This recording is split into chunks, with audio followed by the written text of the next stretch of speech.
breathing, micro swallow, and the tongue sweep.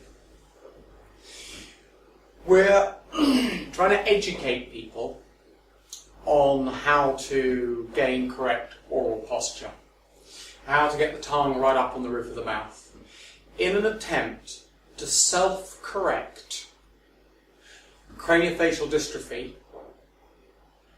and improve all the symptoms of craniofacial dystrophy. So everything from crooked teeth to sleep apnea, snoring, temporomandibular dysfunction, all the problems of the craniofacial complex are related to a change in the form and architecture of the craniofacial structure, because effectively a structure that's not the right shape doesn't work properly. And thousands of years of evolution, millions of years of evolution have created a structure that until modern society, or this modern environment, worked perfectly well, and all of a sudden all these symptoms, all of these problems have arisen.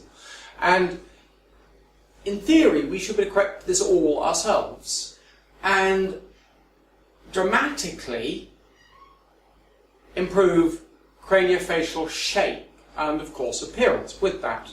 And that is totally possible. Unfortunately it takes a long time and a lot of effort, and people don't like that. People like to do a short burst of effort, and they like to do a little bit of effort for a long time.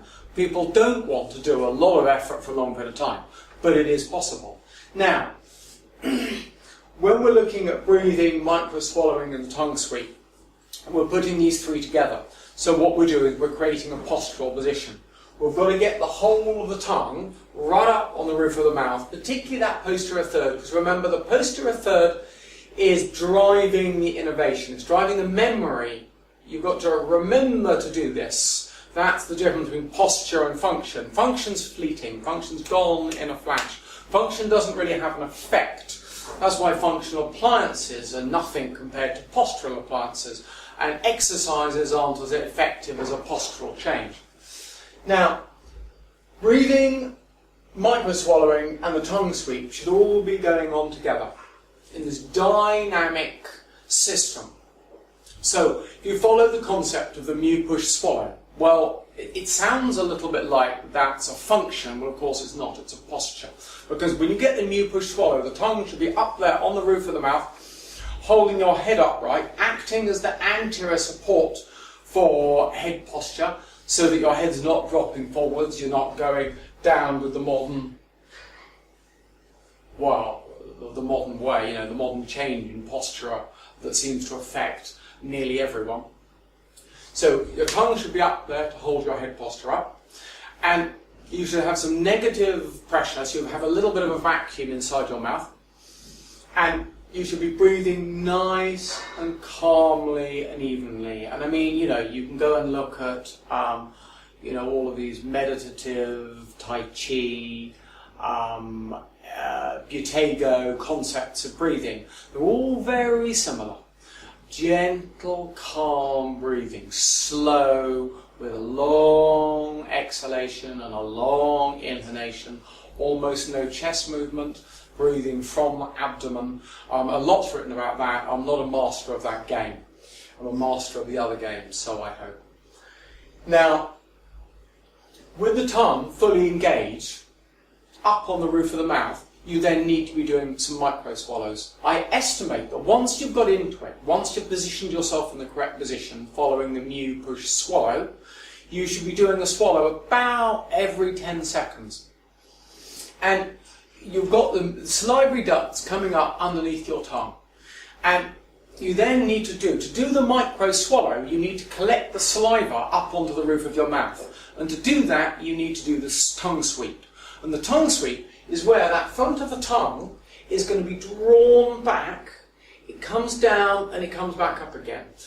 As you do that, the teeth usually come into contact, but of course, in the mu push swallow postural position, the tongue's got to be right up on the roof of the mouth, and that tongue on the roof of the mouth is balancing the jaw biting muscles. I often say that as you get into the mu push swallow, you should try for the practice to bite as hard as you can. At the same time, you're pushing your tongue on the roof of the mouth as hard as you can.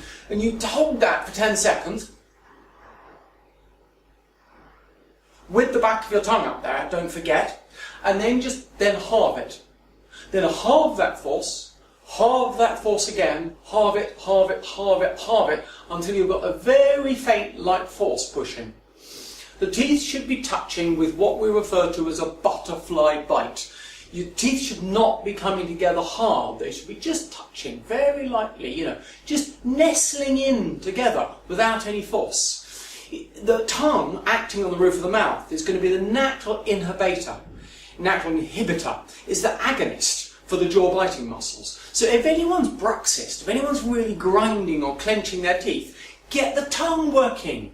The tongue flopping around in the floor of the mouth is not going to inhibit the jaw biting muscles. So the real cause of bruxism and clenching is not having your tongue on the roof of the mouth.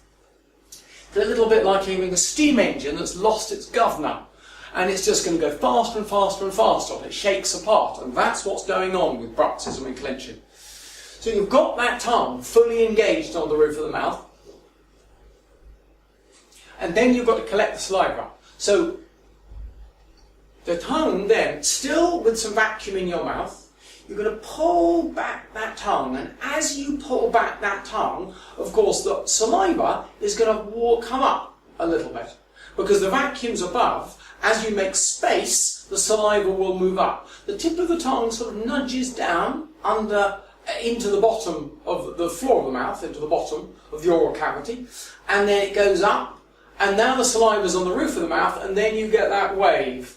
And you've got to do that wave along the roof of the mouth so that the saliva gets ingested, gets swallowed. So, and as that occurs, your teeth will come into contact slightly. So it's more of a pull back with the tongue. So the tip of the tongue comes away from the end spot.